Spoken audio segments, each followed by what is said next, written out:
Hallelujah! Magandang gabi po sa inyong lahat. Malugod na paanyaya sa inyo dito sa ating pagpapagaling at pagpapalaya ng mga panalangin sa pamamagitan ng telepono. Ito po ang Glory Tabernacle Healing and Deliverance Prayer Line. Kasama natin ang Consuming Fire Radio Ministry. Ito po ang bahagi na magpapahayag tayo ng salita ng ating Panginoon. Bago ko po tawagin si Bishop Mel, ay tinatawagan ko si Sister Claire upang magbukas ng panalangin. Heavenly Father, we thank you, Lord, for tonight. We thank you, Lord, for this prayer line that we have the opportunity that you give us to pray. Lord, tonight we want to lift up Bishop Mel as he brings forth the word, Lord. Lord, prepare our hearts that we may be ready to receive what you have for us this day. In Jesus' name we pray. Amen. Sister Mel, naandyan ka na. Hallelujah! Magandang gabi sa inyong lahat. Ito po ang iyong lingkod na si Bishop Mel. Ngayong gabi, ang pamagat ng ating tutukuyin at mensahe ay, alam ba ng Diyos ng karamihan sa atin ay hindi lubos na naniniwala sa Kanya? Ito po ang pamagat. Ulitin ko, alam ba ng Diyos ng karamihan sa atin ay hindi lubos na naniniwala sa Kanya? Ang aklat ng awit ay tutunghayin natin sa Kapitulo 11 at ang Juan, Kapitulo 14. Manalangin muna po tayo bago tayo magsimula. Aming Ama, sa pangalan ni Jesus, dakila kang ang Diyos na makapangyarihan sa lahat. Salamat sa iyong pagmamahal.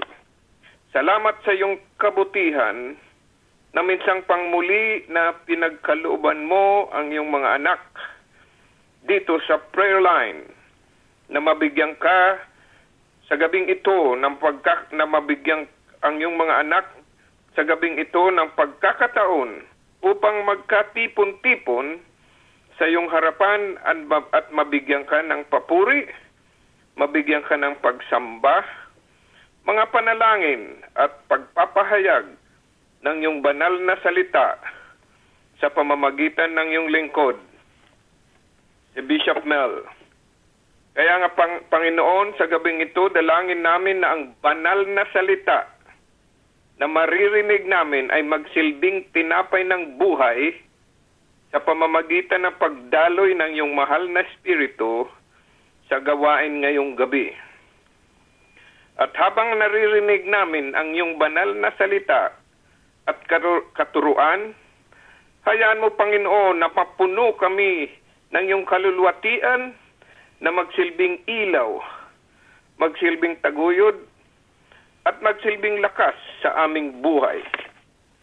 Kaya ngayong gabi, Panginoon, buong puso at kaluluwa naming ibinibigay sa iyo ang lahat ng pagpupuri, lahat ng karangalan, lahat ng pagsamba, lahat ng pasasalamat sa gabing ito na iyong itinakda sa pangalan ni Jesus. Amen. Minsang pangmuli, ang pamagat ng mensahe ngayong gabi o katuruan ay, alam ba ng Diyos na ang karamihan sa atin ay hindi lubos na naniniwala sa Kanya? Punta po tayo sa aklat ng awit, 11 na kapitulo, versikulo 1, o the book of Psalm, chapter 19, verse 1. Babasahin ko po sa Tagalog. Ang kalangitan ay naghahayag ng kaluluwatian ng Diyos at ipinakikilala ng kalawakan ang gawa ng kanyang mga kamay. Alam ninyo po, sa buong kasaysayan ng sangkatauhan o sanlibutan, pinaniwalaan at ipinahayag ng tao na may Diyos nga. at saan mang sulok ng sanlibutan kayo pumunta, kahit nasa pinakaliblib na puok, inyong matutuklasan na laganap ang paniniwala ng tao na may Diyos.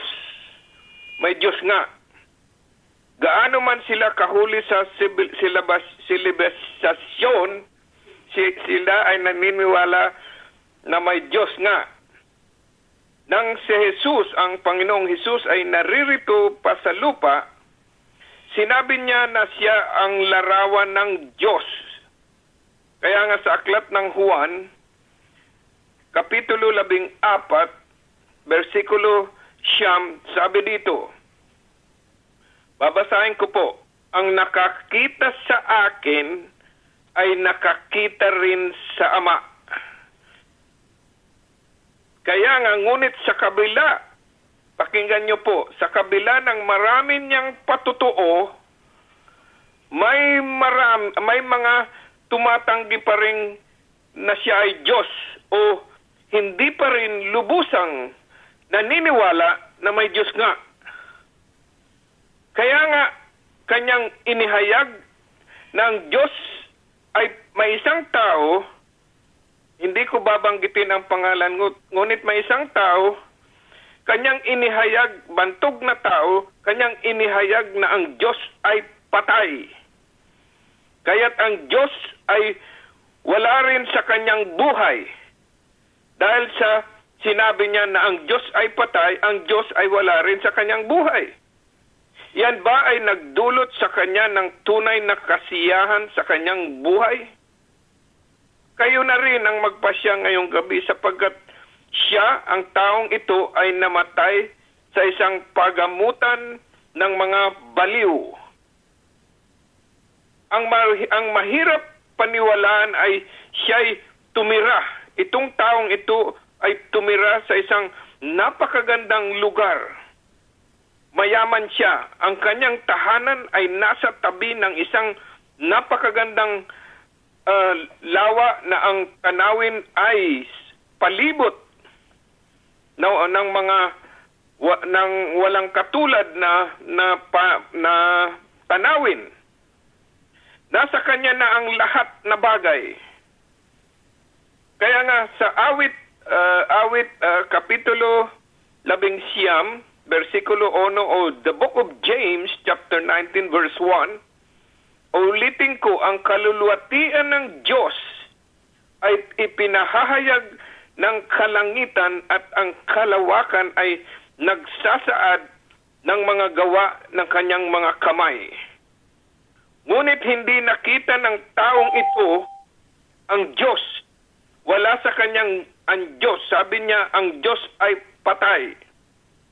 Ganito rin ang karamihan na paniniwala ng maraming katauhan dito sa sanlibutan. Ang Diyos ay patay at hindi nakita ang Diyos sa kanila. Pagpatuloy ang pagtanggi ng tao, alalahanin natin sa mga katibayan na ipinahayag niya, dumarating ang oras na namamanhid ang isipan ng taong ito. Tumitigas ang puso at lumalabo ang paningin niya. Hindi lahat na tumatanggi sa Diyos ay nagtatapos na sira ang isip o sira ang ulo, datapwat. Pakinggan natin, lahat ay magtatapos na hiwalay sa Diyos at walang pag-asa sa buhay sa kabila ng kamatayan. Diyos ang batayan ng lahat ng buhay dito sa daigdig, at ang pagtanggi sa Kanya, sa isipan man o sa gawa, ay nag-iiwan sa tao upang mawalan ng batayan ng tunay na kasiyahan dito sa daigdig. Dahil Diyos lamang ang nagbibigay ng kasiyahan sa buhay dito sa daigdig. Ngayon ay napakaraming lalaki at babae rin ang tumatanggap sa kanilang isipan na may Diyos. Ngunit nabubuhay na parang walang Diyos. Alam nila na may Diyos, ngunit ang buhay nila ay walang Diyos. Iba ang kanilang ginagawa sa kanilang paniniwala. Ehemplo o example, sabi ng anak, Inay, bakit po hindi tayo nagsisimba tulad ng aking mga kaibigan na nagsisimba tuwing linggo? Sabi ng nanay, Anak, ito ang sagot ng nanay, hindi tayo naniniwala sa Diyos. Ito ang sagot ng nanay sa anak. Matapos ang ilang sandali ay muling nagtanong ang bata, alam ba ng Diyos na hindi tayo naniniwala sa Kanya? Ito po ang tanong ng karamihan sa mga tao na hindi lubos na naniniwala sa Kanya dahil wala silang kasiyahan na nanggagaling sa ating Panginoon. Ito po ang dahilan. Punta po tayo sa Aklat ng Juan, Kapitulo 14, versikulo 6. The book of John, chapter 14, verse 6. Babasahin ko po sa Tagalog, Ako ang daan, ang katotohanan at ang buhay, walang makakapunta sa Ama, kundi sa pamamagitan ko. Kaya nga, ano ba ang kapahayagan ng Diyos tungkol dito upang tayo ay maniwala ng lubos sa Kanya? Ito po ang sagot sa Juan 14, kapitulo at versikulo 6. Sabi niya, Ako ang daan, ang katotohanan at ang buhay. Walang makakapunta sa Ama kundi sa pamamagitan ko. Sa loob na mahigit na maraming taon, isang tao naman ang naglingkod sa Diyos bilang isang guro, isang manunulat at isang pastor. Sa tirahan ng mga retirado o retired na tirahan na kinaroroonan niya, tinawag niya ang Panginoon. Dahil may isang babae na manggagawa na malapit ang loob sa kanya, sa taong ito na binanggit ko.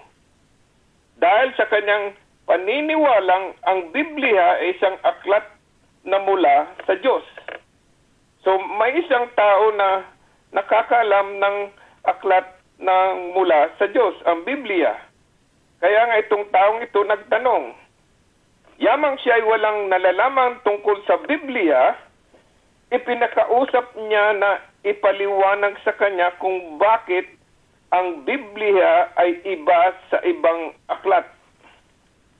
So itong tao matiyagang sinagot ang mga tanong ng babae, ngunit may isang tanong na ibinigay ang babae na hindi niya inaasahan.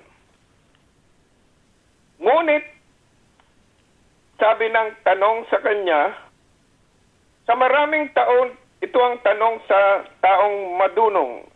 Sabi sa kanya, sa maraming taon ninyong pangangaral, ano ang pinakadakilang pahayag o katotohanan ang inyong natuklasan tungkol sa Diyos? Sa matagal niyang paglilingkod ay noon lamang siya tinanong ng ganon. Tinanong siya kung ano ang natuklasan niya sa kanyang paglilingkod tungkol sa Diyos.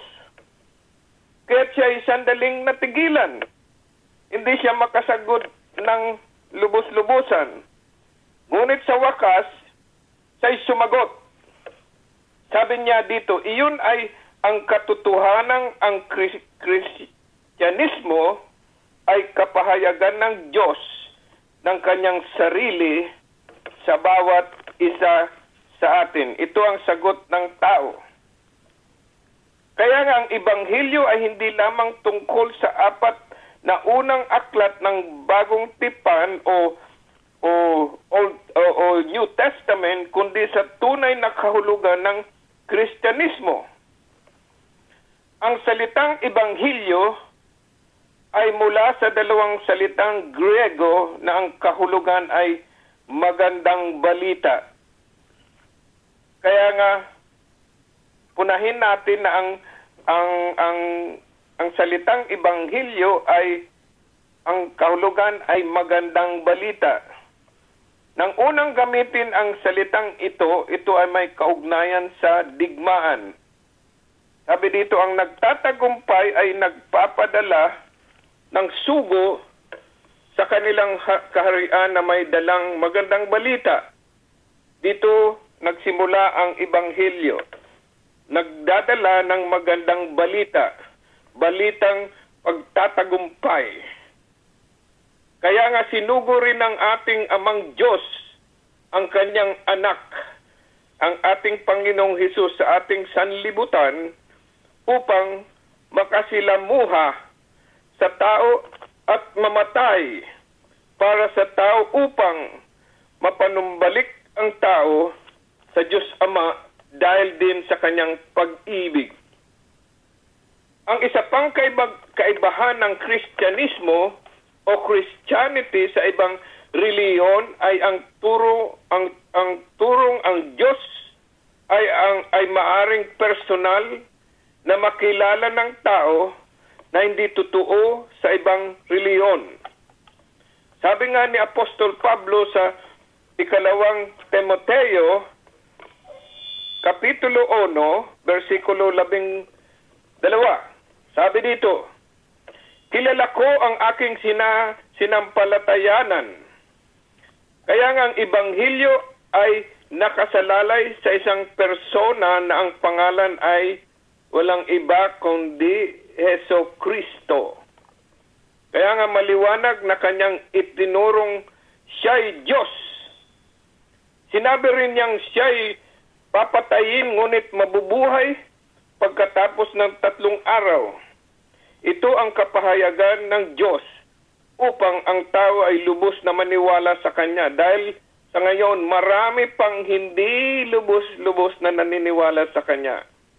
Yan ang nangyari at ang Kanyang pagkabuhay na muli ay isang pangyayaring pinakamarami ang katibayan sa buong kasaysayan ng daigdig. At iyan din ang pinakamatibay na patutuo na tama ang lahat niyang sinabi.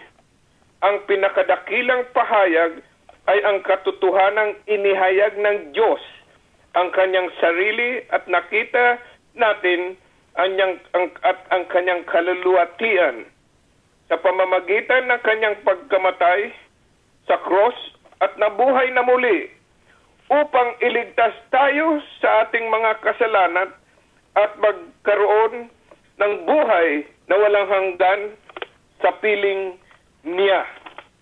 Punta po tayo sa aklat ng Juan uli, Kapitulo 11, versikulo 25, the book of John, chapter 11, verse 25. Sabi dito sa wikang Tagalog, ang nananalig sa akin, pakinggan po natin dahil dito tayo magtatapos. Ang nananalig sa akin kahit mamamatay ay muling mabubuhay. Ito kaya ang tunay na lubusang ang maraming tao ay maniniwala nang sabihin niya na ang nananalig sa akin kahit mamatay ay muling mabubuhay. Ang yumaong Pangulo ng Pransya o France ay isang matalinong tao at isa ring atheista or atheist, hindi naniniwala sa Diyos. Ngunit sa huling yugto ng kanyang buhay, naakit siya sa paksa ng kamatayan at ng isang pagnanais na malaman kung ano ang nasa kabila ng libingan. Dinalaw niya ang mga libingan ng mga kababayan niya. Nagtanong siya kung paano sila nabuhay at namatay. Nang matuklasan ng taong ito, siya ay nagkaroon ng cancer at ang kamatayan ay nasa kanyang harapan. Noon, hinamon ang kanyang pagiging atheista o atheist. Hindi naniniwala sa Diyos. Hindi siya naniniwala sa Diyos, ngunit siya ay nagkaroon ng cancer at ang kamatayan ay nasa harap na niya. Hindi kaila sa kanya na tuwing darating ang taglamig, nalalagas ang mga dahon at bulaklak hanggang mamatay. Kung tawagin natin ay winter, panahon ng taglamig. Ngunit ang binhi ay nananatiling buhay bagamat natutulog sa ilalim ng lupa. Pagdating ng tagsibol, iyon ay muling bumabangon at nabubuhay. Ang tawag dito ay spring. Nabubuhay uli ang mga halaman, ang mga bulaklak, ang mga dahon. Bilang isang matalinong tao, sabi dito, itong yumaong Pangulo ng Pransya, pinag-isipan niya na ang pagkakaroon ng buhay ng walang hanggan ay maaaring maging isang posibilidad. Hindi pa siya naniniwala ng lubos dahil siya ay atheista or atheist. Ngunit iyon ay hindi niya tinanggap. Nang siya ay tanungin kung siya ay naniniwala sa Diyos, siya ay sumagot. Ito po ang sagot niya. Hindi ko alam kung ako'y naniniwala sa Diyos. Ngunit ako'y natutuksong maniwala. Nang malaman niyang siya'y malapit ng mamatay, tinanong niya ang kanyang mga manggagamot kung gaano kahaba at itatagal ng kanyang buhay kung ihihintunan niya ang kanyang paggagamot sa kanya. Ito ang sabi ng doktor sa yumaong Pangulo ng Pransya na atheista or atheist. Ito ang sabi ng doktor. 3 araw ka na lang mabubuhay dito sa daigdig. Sagot sa kanya. Itinigil niya ang paggagamot. Kinabukasan, isinulat niya ang nais niyang mangyari sa paglilibing sa kanya at ibinigay sa kanyang manggagamot at sa isang kaibigan. Isinaayos ang kaisa-isang aklat na kanyang sinulat. At nang dumating ang pangatlong araw, ang taong ito ay namatay. Hindi ko alam kung ako'y naniniwala sa Diyos. Ito ang sabi niya sa kanyang sulat. Ngunit ako'y natutuksong maniwala. Kay lungkot na larawan ng isang kilala at matalinong lalaki na naging pangulo ng isang malaking bansa. Ito rin ang nangyayari sa lahat ng karamihan ng tao na hindi sila lubos naniniwala sa ating Diyos. Talaga bang maaari nating makilala ng tiyakan ang Diyos? Ito ang tanong ni Apostol Pablo. Dadako po tayo sa 2 Timoteo, Kapitulo 1, versikulo 12. The book of 2 Timothy, chapter 1, verse 12. Sabi dito sa wikang Tagalog, lubos kong nakikilala ang aking pananaligan at natitiyak kong maiingatan niya hanggang sa huling araw ang ipinagkatiwala ko sa kanya. Hindi mabibilang ng mga tao ang natuklasan ni Apostol Pablo. Marami na ang namatay na may kaliyakang may Diyos na nagsugo sa kanyang bugtong na anak upang mamatay para ang tao ay magkaroon ng buhay na walang hanggan sa piling niya. Ano nga ba ang nasa kabila ng libingan?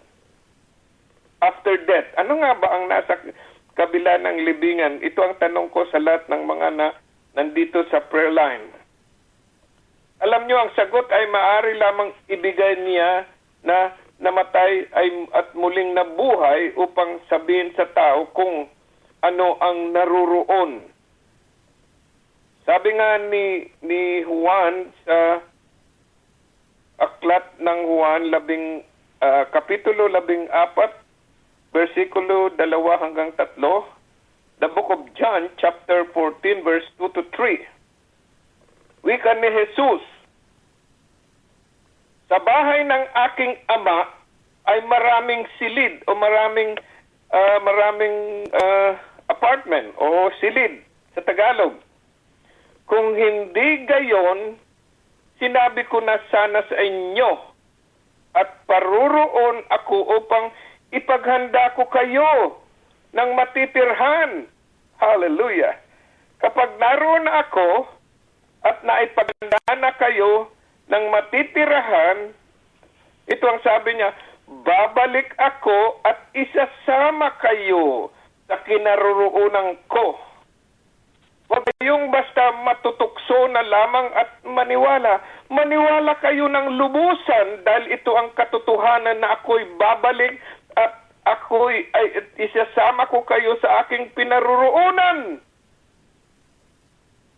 Huwag kayong basta matukso. Maniwala kayo ng lubusan.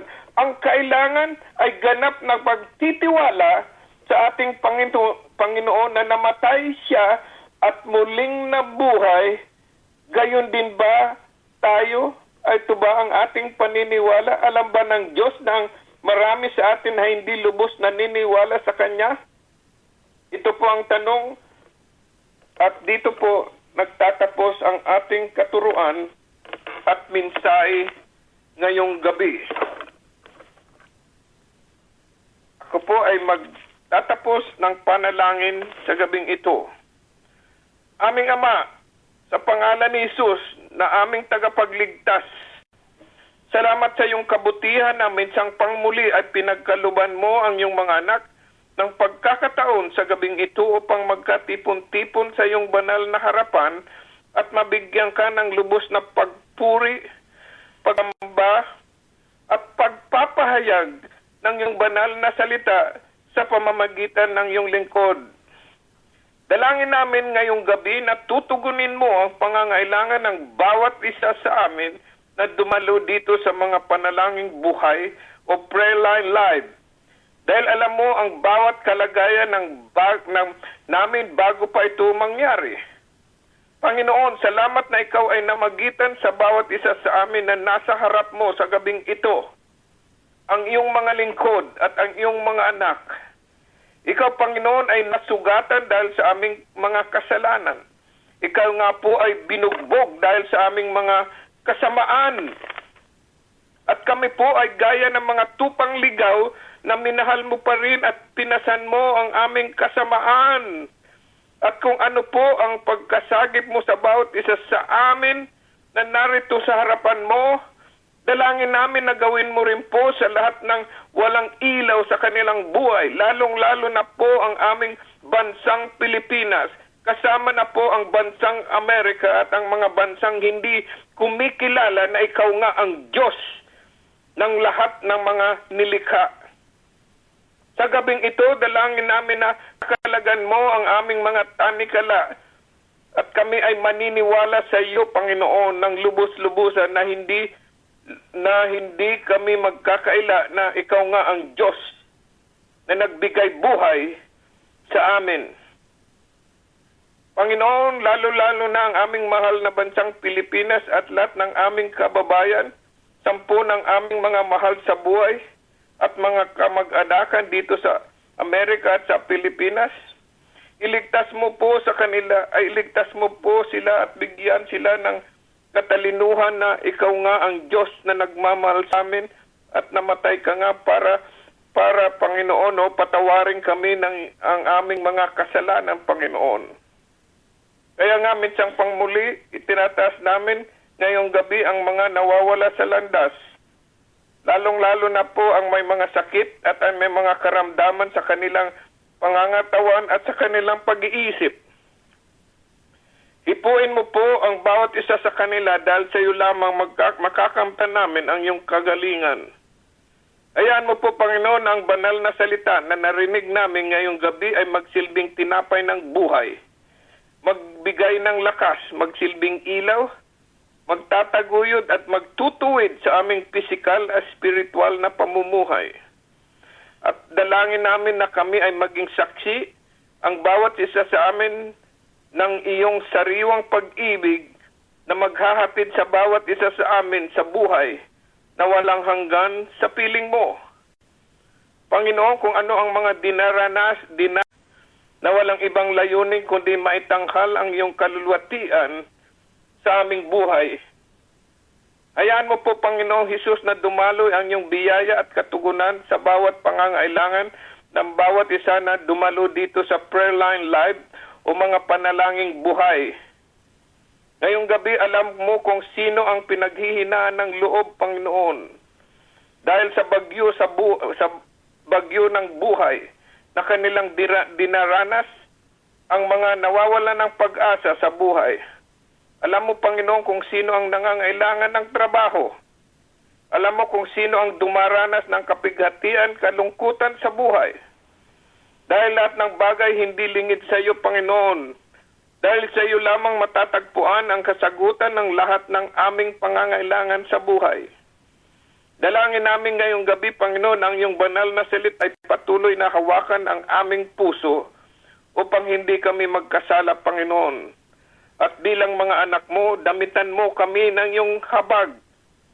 Damitan mo kami ng iyong kabaitan, di mapagmataas na loob at pusong nagpapatawa doon sa nagkakasala sa aming Panginoon. Dahil kung ikaw nga, Diyos, ay nagpatawad, kami pa kaya, Ama ko, Panginoon, ipairal mo sa aming puso ang tunay na pag-ibig sa iyo at sa aming kapwa upang ang kapayapaan ni Kristo, ang ating Panginoon, ay malayang manatili sa aming buhay. At wala kaming ibang nais sa gabing ito, Panginoon, kundi tanghal ka namin at hindi tao o sarili namin.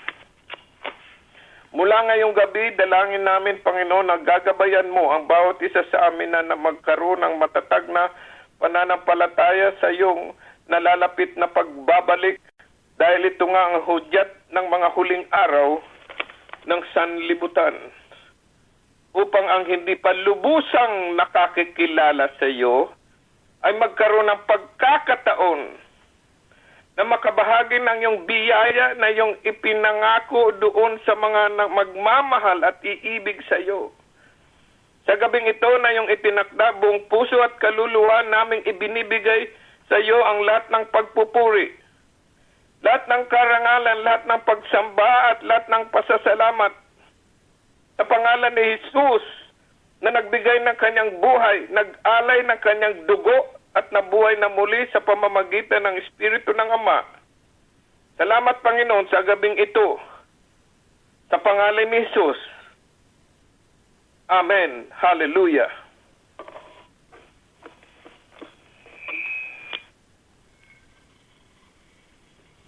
Amen, amen. Salamat, Bishop Mel, sa message sa gabing ito. Ang pamagat po ay, alam ba ng Diyos na ang karamihan ng tao ay hindi lubos na naniniwala sa Kanya. Ang ating pong scripture reading ay galing sa Psalm 19 verse 1, John 14 verse 6 and 9, 2 Timothy chapter 1 verse 12, John 14 verse 11, 25, 25, 2 Timothy 1 verse 12, and John 14, 2 and 3. Hallelujah. Salamat na muli, Pastor Mel. Nasa bahagi na po tayo ng ating mga prayer request. Kung sino man po ang nasa linya, ito po ang Glory Tabernacle Healing and Deliverance Prayer Line. Kasama natin ang Consuming Fire Radio Ministries. Broadcasted globally po tayo sa gabing ito at kung sino man po ang may mga prayer request, nakabukas po ang ating linya. Hallelujah. Sino po ang nasa linya sa gabing ito? Si Brother Rico po nandito. Hi, Brother Rico. Kumusta? Okay po. Kumusta po kayo? Meron kang prayer request? Meron po. Yung isa kong ate, ang pangalan ni Lynn. Lynn, okay. Makilala rin niya ang Panginoon. Amen. Tsaka yung isa kong anak na si Mercy Inuubo. Pag-pray na. Mercy? Mercy. Okay, Mercy Inuubo.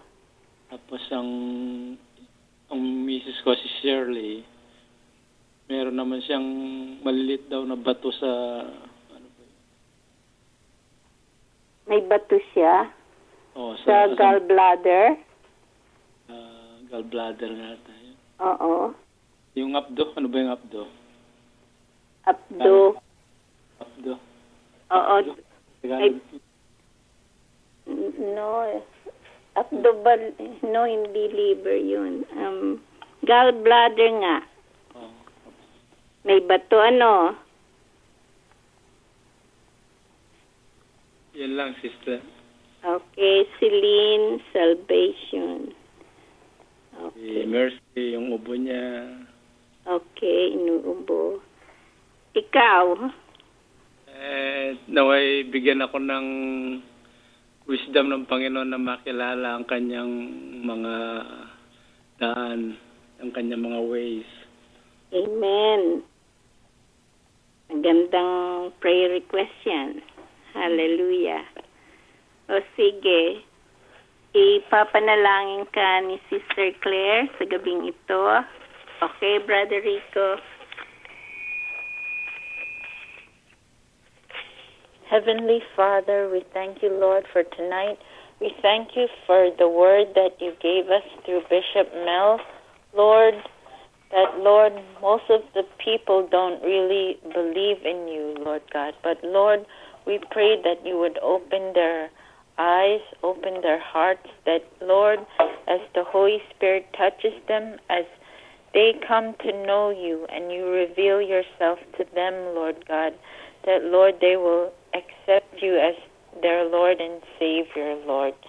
Lord, tonight we want to lift up Brother Rico, Lynn, the child Mercy, who's coughing, Shirley, who has gallbladder stone. Lord, we pray, Lord God, that you would bring complete healing and restoration to them for those who are sick, Lord God. And Lord, for those who need salvation in in his family, Lord God, we pray, Lord God, that you would bring salvation to every member of his household, Lord God, that they would come to know you as their Lord and Savior, Lord. Lord, we also pray for Brother Rico for wisdom to know your ways, Lord God, that, Lord, you would lead him and guide him into your truth, Lord God. Lord, we thank you, Lord, for this prayer line. We thank you for Bishop Mel and Pastor Marina in Glory Tabernacle Church. And Lord, we also thank you for Evangelist Mike of Consuming Fire Radio Ministry. Lord, we thank you for the leadership, Lord God. Lord, continue to fill our leaders with your Holy Spirit's anointing, Lord God. And Lord, continue to expand their territory as they minister the good news of the gospel to those who still don't know the good news and don't know you yet, Lord Jesus. Lord, tonight we just want to lift up this prayer line to you. We thank you, Lord, for everyone you've brought tonight, even the silent listeners, Lord. And Lord, we pray, Lord God, that, Lord, you would save the Philippines, Lord God. Lord, we pray that you would save the Filipino people.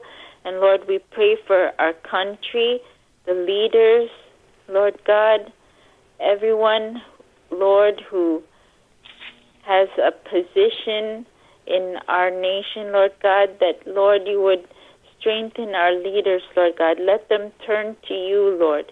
We also lift up the Filipino churches, the pastors, the missionaries, the evangelists, even the church workers, Lord God, that, Lord, you would continue to use them to spread the good news of you, Lord God, the gospel, Lord. And, Lord, we pray, Lord God, that you would continue, Lord God, to use the people in the church, Lord God, to minister, Lord, your love and your goodness, and that they would come to know you, Lord, as people tell them the good news, Lord, the good news of the gospel. Lord, tonight, Lord God, we just want to thank you for this prayer line. We thank you, Lord, for the people, Lord God, who pray on this prayer line, Lord God. We pray that as the ministers and the prayer intercessors pray for the people, Lord God, that, Lord, you would also lift up their prayer requests, Lord. There are spoken and unspoken requests, Lord God. Lord, tonight, Lord God, we just want to lift up Glory Tabernacle Church and the healing room, that you would bring healing and deliverance to your people. We pray for this prayer line that, Lord, we can come and hear the word of God, and also let our prayers be prayed for by the prayer intercessors. We thank you, Lord, for the street outreach, that we give out food, clothing, toys, and furniture. And, Lord, that, Lord, we also pray and minister to your people, Lord God. Lord, we thank you for expanding our territory, Lord. And, Lord, we pray that you would continue to bring donations and offerings so that we can carry on the work that you've called us to do, Lord God. Lord, with you came, Lord God, that as you died for us, Lord God, we have life in you, Lord. You gave us life as you gave your life for us, Lord.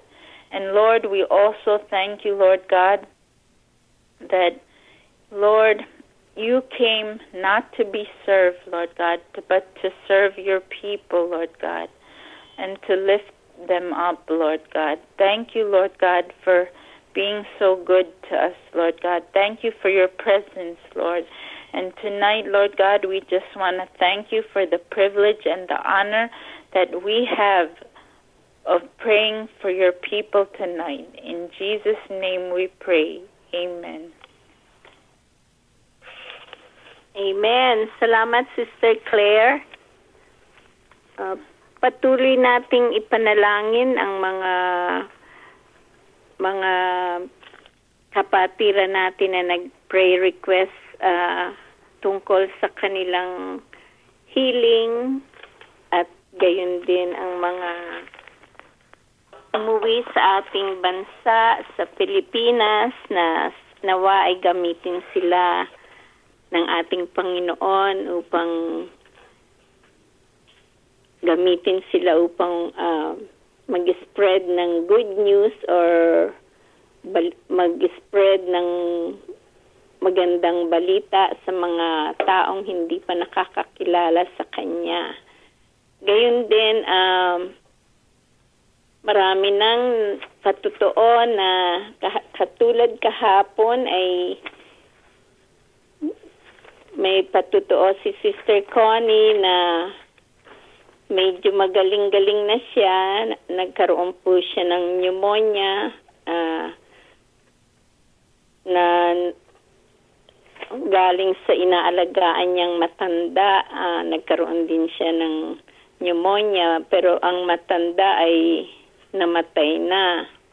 Kaya si Sister Connie ngayon nagpapahinga at nagpasalamat siya kasi nung hindi na siya nakakahinga ng maganda ay tumawag siya sa ating prayer line na sabi niya ay tumawag ng 911 para sa kanya at salamat sa Diyos na nahabol ay na tamang-tama naman ang dating ng mga ambulance at dinala siya sa hospital. Ngayon ay nagpapahinga na siya sa bahay niya, nakauwi na siya at nagpapasalamat siya na patuloy ang kanyang pagpapagaling. At sino pa po ang nasa linya sa gabing ito?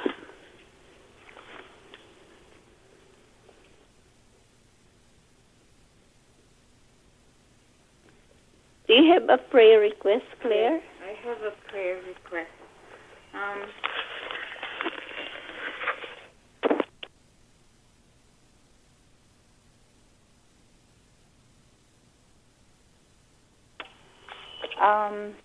I have a prayer request from Sister Merle.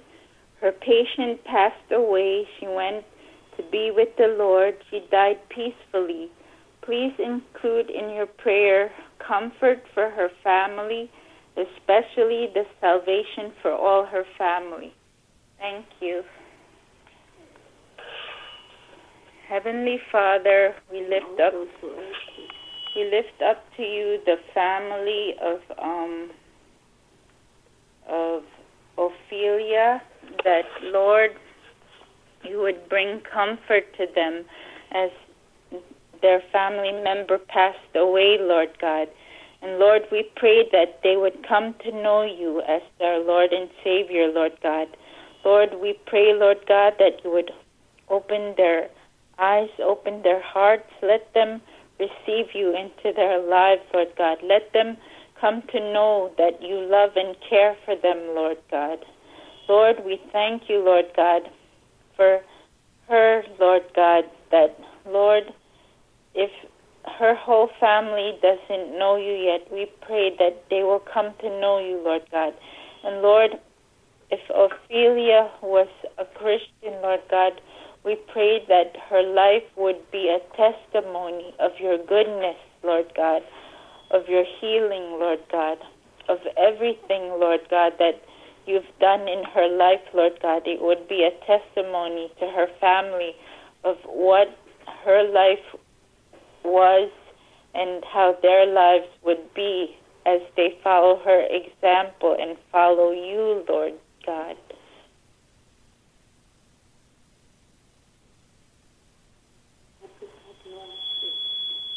And Lord, I also want to lift up those who need healing tonight, Lord God. We pray, Lord God, that, Lord, you're the God that heals us of all our sicknesses, our diseases, our infirmities. And Lord, tonight, Lord God, we lift everyone who needs your healing touch tonight, Lord God, that you would touch them, Lord God, by the power of your Holy Spirit, by your precious blood, Lord God. And Lord, we pray, Lord God, that you would heal them from all their sicknesses, Lord. And Lord, thank you, Lord God, that you're our healer, Lord God. You're the one who heals us and saves us, Lord God. And Lord, tonight we want to lift up, Lord, your people tonight who need your healing, Lord God. It says in your word that you're the God that heals us, Lord God. Ikaw ang Diyos nagbibigay sa akin ng kagalingan.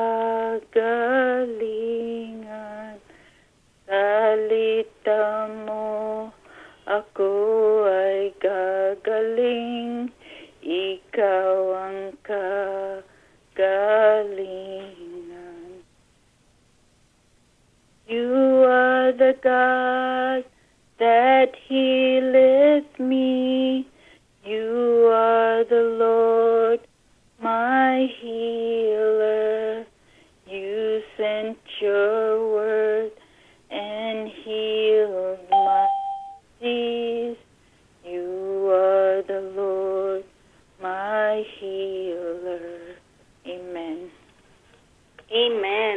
Thank you, Sister Claire.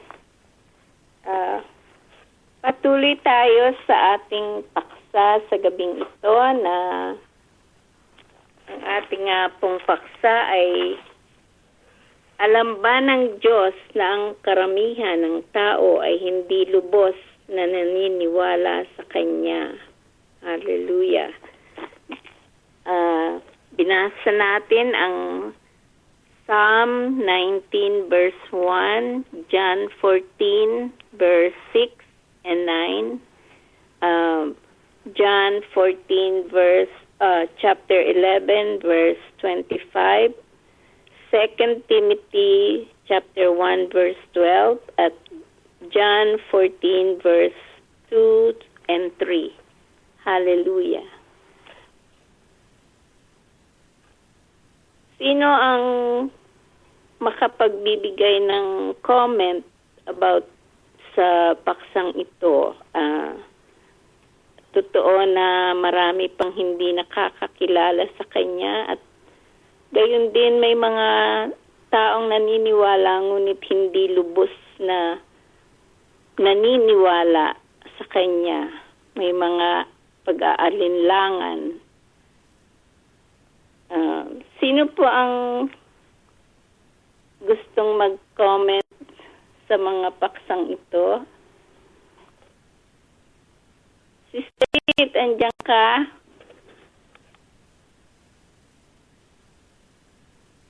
Hello, Pastor Marina? Yeah? Oh, hi. Hi, thank you. Pasensya ka na. Okay. Sorry. Ano ang masasabi mo sa ating paksa, Sister Chit? Hindi ko na pamulan eh. Ano ba ang ano dyan?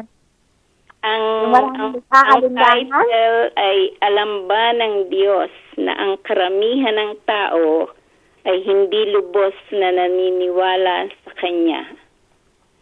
Ay, alam niya lahat. Amen. Wala tayong may sasabi sa Kanya. Wala. But it's also God. Kasi ang gusto lang ng Diyos sa atin ay yung magkaroon tayo ng desire. Amen. Kahit hindi natin kaya ng sariling kakayahan at sariling kaisipan at sariling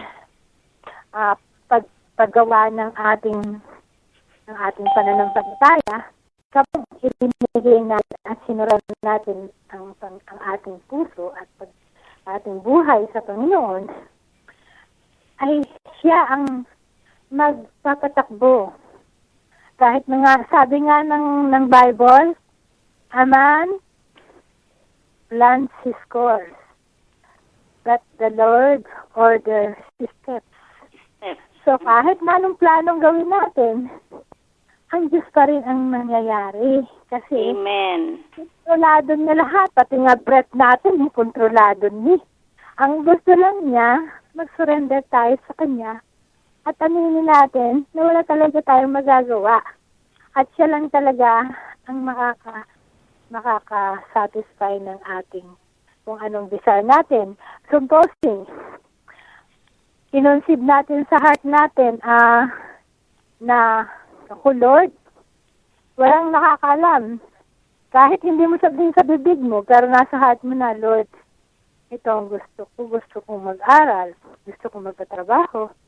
Gusto kong, makakilala sa'yo ng lubusan. Alam mo ba, the Lord is full of surprises. Talagang gagawin na yan. Naka-okay pa lang sa puso natin. Dahil alam niya kung ano yung ating nasa puso. Kahit hindi natin sabihin. At siya rin ang magkukos magbibigay ng desire sa ating buhay para hanapin siya. Oh. Amen. Kaya sabi nga ng Biblia plano ng mga tao. Kung hindi naman plano ng Diyos, hindi naman mangyayari. Alam lahat ng Diyos. Alam niya lahat. Alam niya ang ating what we're going through. But, malimi, ang faith natin ay gustong i-mold ng Panginoon at palalimin ang ating pananampalataya sa Kanya ay siya ay yung pinoprocess niya tayo, we are being processed during our trials. But God will never abandon us. He will give us His strength to go through it. And after we go through it, after we become victorious, then we will be a light that shines, that will encourage others that are also going through the same that we have gone through. So alam ng Diyos lahat, kahit na ang ating pag-iisip, alam niya lahat. Yeah. Alam niya lahat sa buhay natin. Alam niya nangyayari sa buhay natin. Hallelujah. Napakaganda. Okay. Meron akong Biblia sa Pilipino eh. Hindi ko nga mabuksan ko nga. Kaya at saka ang mga kwan dito, ang mga sa Biblia ng Pilipino, napakalalalim na Tagalog. Mahirap manilip at mahirap maintindihan. Kaya ang ginagawa ko, kinukuha yung English. Kinukuha ko yung English Bible at tinaganda ko ano ba ibig sabihin. Kino-compare. Oo, pinagko-compare.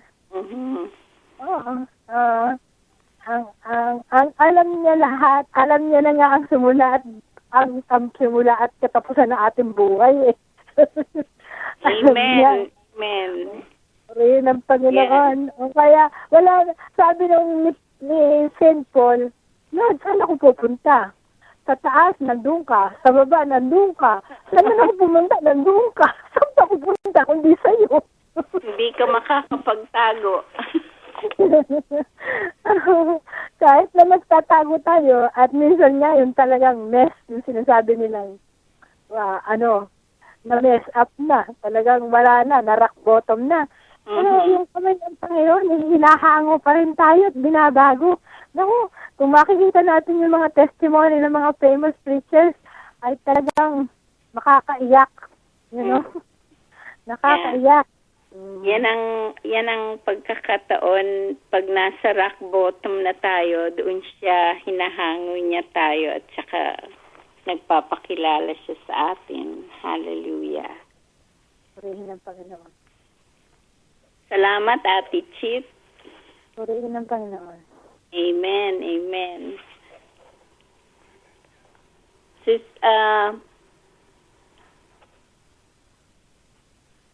Sister Lai, andiyan ka? Pastor Marina, good evening po. Good evening po sa lahat.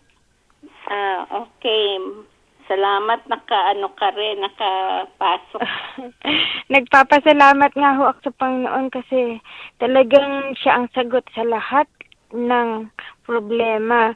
Maging problemang material, physical, pangsarili o lahat-lahat po siya ang katugunan kasi talagang kadadating ko lang ho ng bahay, tapos nga ho, yun, nagkaroon parang problema. Dahil syempre, hindi yung mga hindi mo inaakalaing nangyayari sa bahay. So, ngayon ayos na ho, asawa ng Panginoon.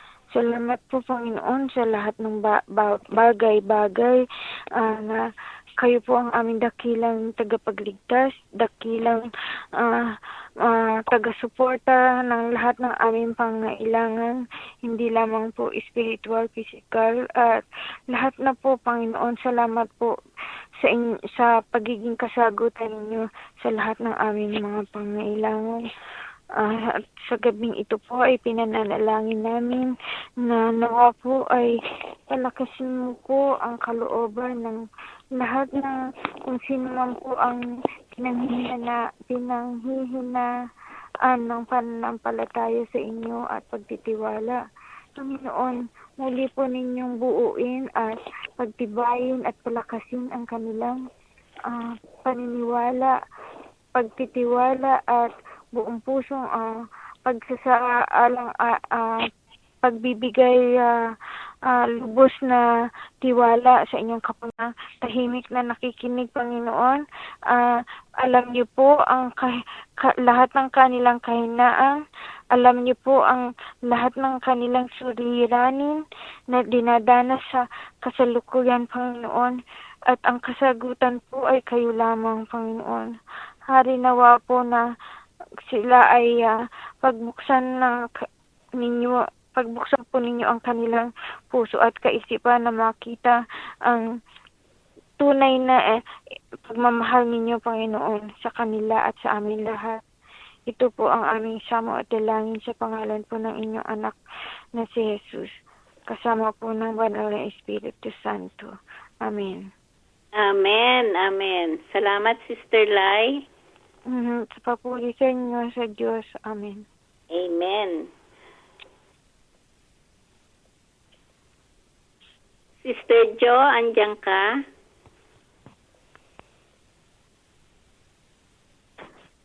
Opo, humabol po ako. Andito po ako sa trabaho. Nasa trabaho ka pa? Sila po ay light and salt sa kanilang gawi, Panginoon, upang God, makita po ang pagkakaiba, Panginoon. At Lord, we pray, God, na kayo po ang magbigay sa kanila, Panginoon, ng boldness na ipahayag ninyong dakilang pangalan at ang inyong salita, Panginoon. Maraming salamat, Panginoon, na Lord, bigyan mo po sila ng harvest, Lord, a harvest of souls, Panginoon. Maraming salamat, Panginoon God, na bawat ibubuka po nila, Panginoon, makita ka. Ibubuka na kanilang pananalita. Ang humility mo po ang nakikita, Panginoon. At Lord, ang makakilala po nila ay magtatanong at bakit sila ganun, Panginoon. At nang sila po ay makapag-umpisa ng ipahayag ang iyong kadakilaan, Panginoon. Maraming salamat, Panginoon o God, na ingatan mo po sila, Panginoon, sa kanilang paglalakbay, sa kanilang paglalakad araw-araw at ang kanilang kalusugan, Panginoon. Lord, maraming salamat po, Panginoon, na ingatan mo po, o God, sa mga viruses, Panginoon, na nasa paligid. Lord, maraming salamat, Panginoon God, na hindi sila pong makakalimot, kundi lalo po sila maging strong sa iyo, Panginoon, at tumawag sa iyo, Panginoon. Lord, maraming salamat po, God, sa medicine ito, sa prayer line na ito, Panginoon, na ginagamit mo, Panginoon, o God, upang, Lord, ipahayag yung pagmamahal, ang iyong kadakilaan, ang salvation, Panginoon, na magagaling sa iyo. Lord, maraming salamat po sapagkat kayo ang tunay na Diyos na walang hanggang magmahal, Panginoon. At Diyos din na mapagpatawad. Lord, thank you for the encouragement, Panginoon, sa mga nakikinig sa mga oras na ito, Panginoon. Patuloy mo silang basbasan na yung banal na Espiritu, Panginoon God. Lord, maraming salamat po muli at dalangin ko po sa iyo na ang prayer line na ito ay patuloy mong palaguin, Panginoon. Ito po ang aming dalangin po sa pangalan ni Jesus, sa matamis na pangalan ni Jesus. Amen. Amen. Amen. Salamat, Sister Jo. Salamat din po. Amen. So, Sister Chit,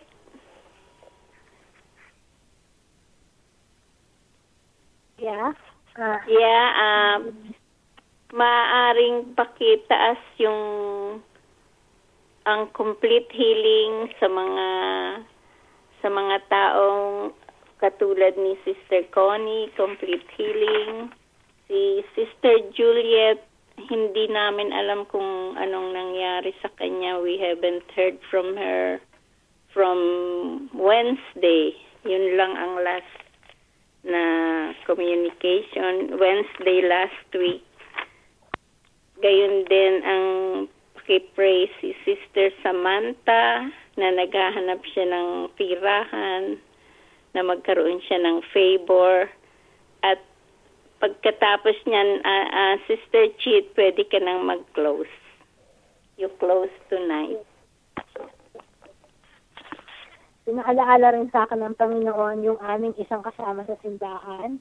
Kasama namin sa choir, si Dorce. Nagtatrabaho yun sa Times Square Church sa accounting department. Dorce. Kilala mo sila si Dorce. Mataas na babae. Okay. Yung bang parang kuba siya. Oh, okay. Hindi ko maano na ano siya, sabi nila stroke, in coma na to. Okay. Tapos yung Alright. isang pinang ni Nora, isang kasama ko rin sa mga sa seniors, na dengue fever sa Pilipinas. Oh. Delikado yung dengue fever, nakakamatay yun, internal bleeding yun eh. Sa Philippines. Yun ang nakamatay. Yun yung address ng presidente ng Amerika. Panginoon, ikaw po ang maghawak sa kanyang talod. Bigyan mo po siya ng pananampalataya na hindi na shake, hindi nagbabago, Panginoon, Lord.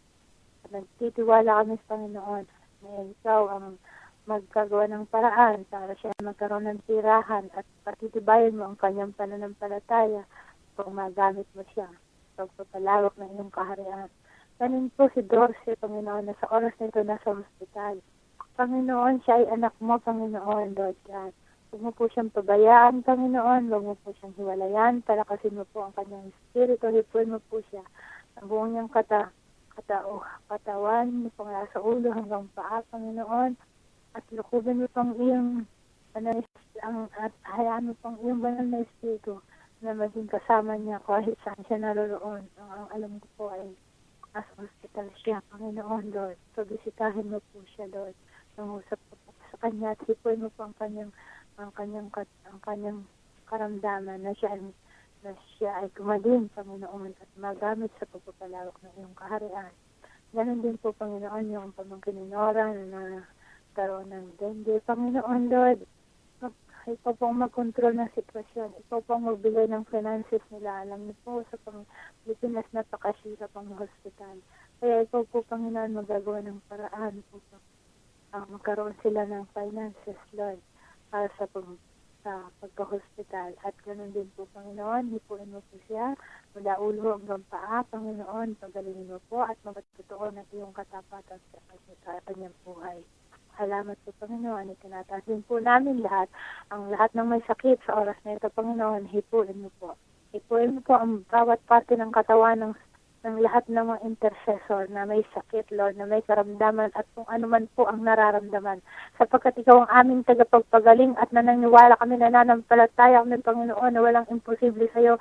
Kaya sa oras na ito, Panginoon, hipuin mo po ang bawat karamdaman ng bawat isa, Panginoon, Lord God. Ikaw po ang magbigay ng power na pagpapagaling, Panginoon, upang kami ay makapagpapatotoo sa ibang tao na hindi nakakakilala sa iyo na ikaw ay tunay na Diyos, na ikaw ay tunay na dumidinig ng mga panalangin ng iyong mga anak, Panginoon. Salamat po, Panginoon. O God, hipuin mo po ang parte ng katawan ng bawat isa na may karamdaman at masasakit, Panginoon, Lord God.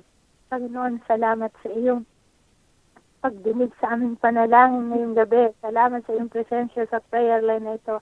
Tinatas ko po sa iyo si Pastor Mel at si Pastor Marina at ang mga intercessors at mga silent listeners at ang mga pamilya na nandito, Panginoon, Lord God. Basbasan mo po ng iyong pagpapala, pangrakisi ng aming pananampalataya. O God, katagpuin mo po kami bawat isa sa oras ng aming pangailangan, Panginoon. Sapagkat ikaw ay Diyos na tapat, Panginoon, at ikaw ang aming provider, Panginoon, Lord. Salamat po, Panginoon, sa mga answered prayers. Salamat po sa mga ginagawa mo at salamat po sa gagawin mo pa, Panginoon. Purihin ka namin, sambahin ka namin sa prayer line na ito, Panginoon. Lord God, oh Jesus, salamat po sa prayer line na ito, Panginoon, Lord God. Salamat po sa mga pinagaling mo na may sakit at si Sister Connie, tinataas po sa iyo. Tuluyan mo po siyang hipuin at magpagaling at magpatotoo ng iyong kapangyarihan sa kanyang buhay, Panginoon. Salamat po. Purihin ka namin, sambahin ka namin, luwalhatiin ka namin sa prayer line na ito, Lord God.